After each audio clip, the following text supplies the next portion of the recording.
பயனற்ற நிலத்தை போல மறக்கப்பட்டவண்ணா, அறுவடை காணாமல் தனிந்து போனவண்ணா. ஒரு காலத்துல பயனற்ற நிலமா இருந்தோமே, ಸಮಯದಲ್ಲಿ ಕೆಲಸಕ್ಕೆ ಬಾರದವರಾಗಿ எனக்கு எழுப்புதல் வருமா, இனி ஆண்டவர் பயன்படுத்துவாரா, என்னை எல்லாம் உயர்த்துவாரான்னு எத்தனை நாள் கேட்டிருக்கோம். ನನ್ನೆಲ್ಲ ಮೇಲೆ ಕೆತ್ತುತ್ತಾರೆ, ಉಪಯೋಗಿಸ್ತಾರೆ.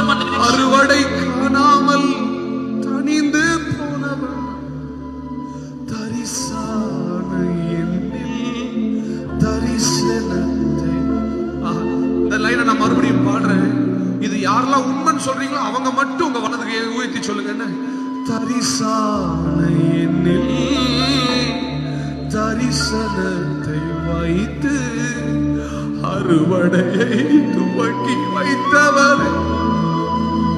இன்னைக்கு காலையில் ஆண்டவர் சொல்றாரு, அநேக தரிசான இடத்துல நிலத்துல அவர் இன்னைக்கு ஒரு விதைப்பை செய்ய போறாரு.